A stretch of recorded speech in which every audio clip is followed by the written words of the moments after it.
بسم اللہ الرحمن الرحیم۔ عزیز طلبہ، میں professor Waseem Haider, government post graduate college Attock آپ سے مخاطب ہوں۔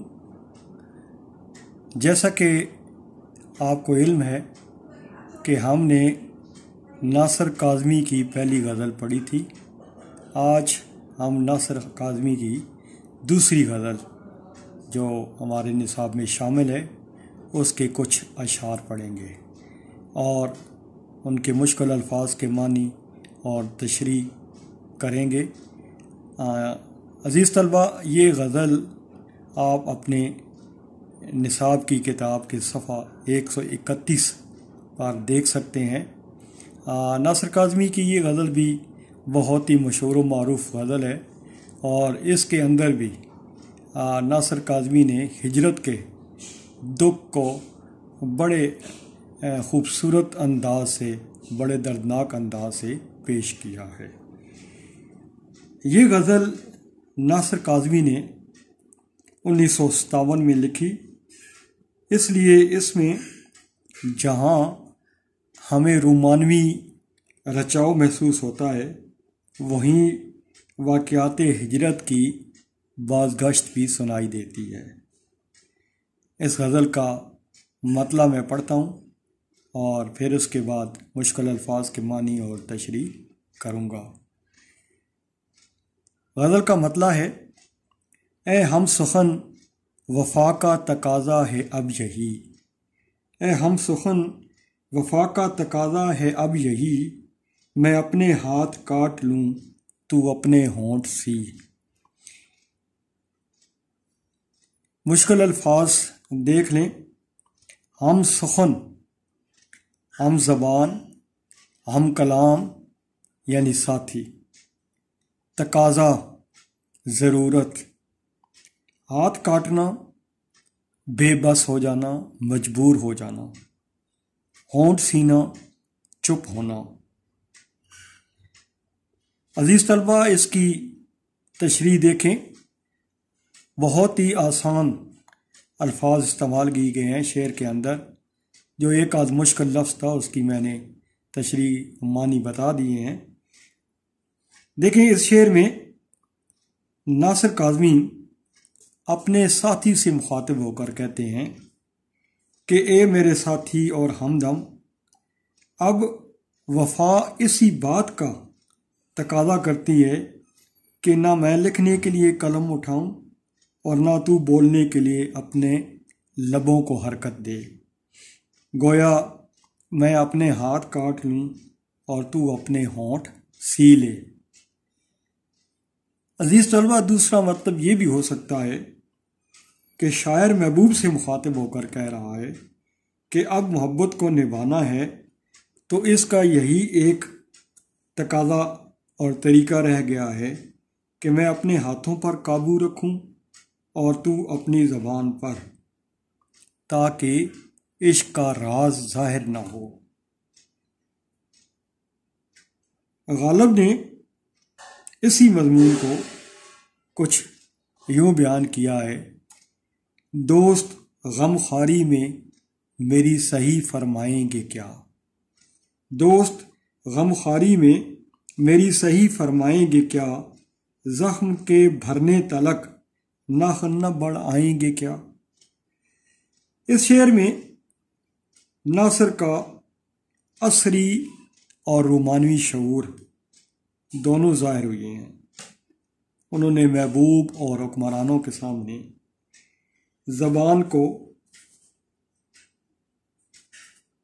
زبان بندی کو ملا دیا ہے اور کہتے ہیں کہ فلاح اسی میں ہے کہ کوئی ایسا عمل ہی نہ کیا جائے جو بعد میں مشکل پیدا کرے، لہذا احتیاط کا دامن تھامے رہنا چاہیے۔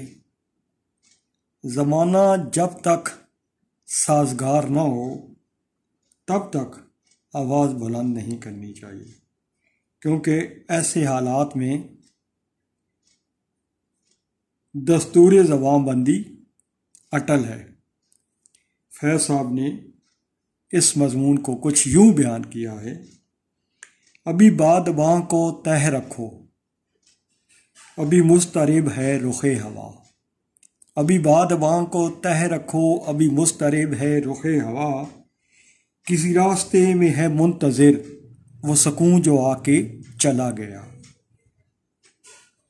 اس طریقے سے انہوں نے اس مضمون کو یوں خوبصورتی کے ساتھ اس شعر میں بیان کیا ہے۔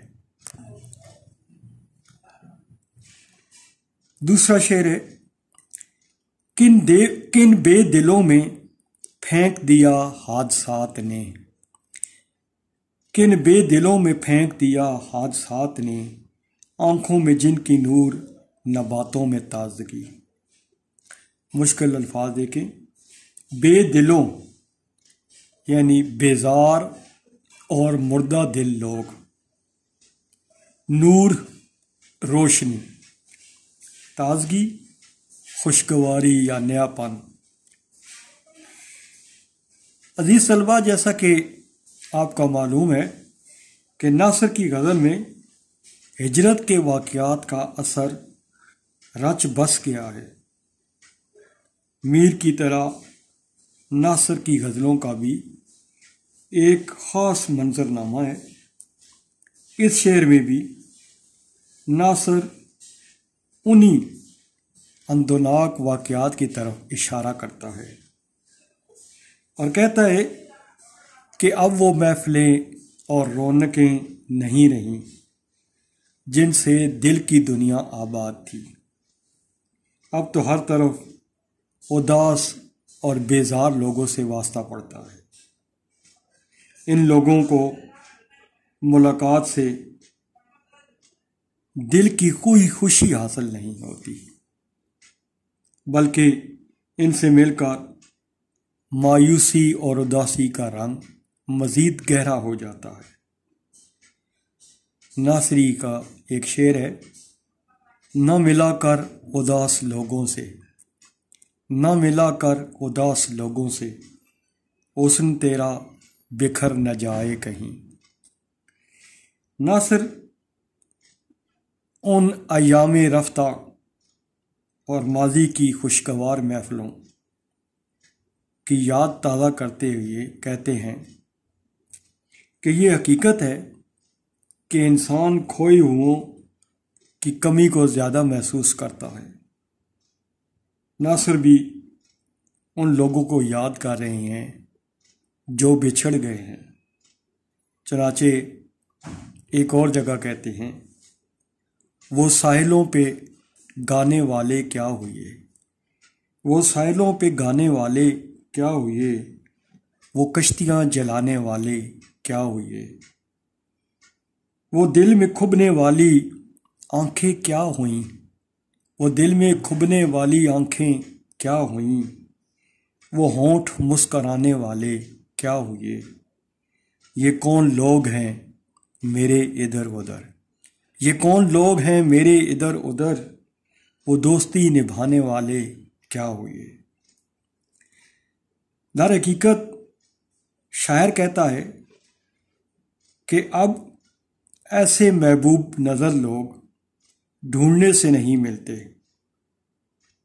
اور ان کے بچھڑنے سے ساری محفلیں سونی ہو گئی ہیں، خوبصورتی باقی نہیں رہی جو خیال میں رنگ بھرے، اور اب جن لوگوں سے ملاقات ہوتی ہے وہ حساس دل رکھنے والے نہیں ہیں، وہ اپنی خواہشات کے اسیر ہیں، اس لیے ان کو دیکھ کر کسی بھی قسم کی تازگی کا احساس نہیں ہوتا۔ ان کی آنکھوں میں اور باتوں میں مایوسی ہی مایوسی ہے۔ جیسا کہ حفیظ جلندھری ایک جگہ کہتے ہیں، چلتے پھرتے ہوئے مردوں سے ملاقاتیں ہیں، چلتے پھرتے ہوئے مردوں سے ملاقاتیں ہیں، زندگی کشف و کرامات نظر آتی ہے۔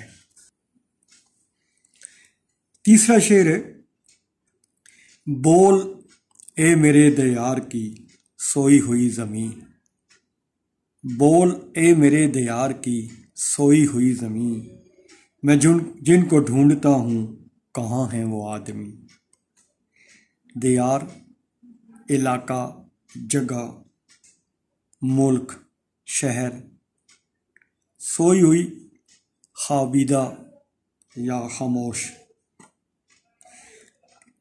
عزیز طلباء، اس شعر میں بھی نہ صرف اپنے شہر کی زمین، اپنے شہر کی زمین سے دریافت کرتے ہیں کہ آخر تو خاموش کیوں ہے، اور میرے سوال کا جواب کیوں نہیں دیتی۔ یہاں ان کا لہجہ استفہامیہ ہے اور وہ زمین سے پوچھ رہے ہیں کہ آخر وہ سب لوگ کہاں چلے گئے جو میری آنکھوں کی ٹھنڈک تھے، میری نگاہیں جن کی راہ تکتی تھیں، وہ دوست احباب کہاں چلے گئے۔ ناصر کی غزلوں میں گزرے ہوئے دنوں اور بچھڑوں ہوئے کی یادیں قدم قدم پہ ساتھ چلتی ہیں۔ چنانچہ ایک اور جگہ کہتے ہیں، یوں تیرے راستے میں بیٹھا ہوں، یوں تیرے راستے میں بیٹھا ہوں، جیسے ایک شمع راہ گزر خاموش، اٹھ گئے کیسے کیسے پیارے لوگ، ہو گئے کیسے کیسے گھر خاموش۔ یہ زمین کس کے انتظار میں ہے، یہ زمین کس کے انتظار میں ہے، کیا خبر کیوں ہے یہ نگر خاموش۔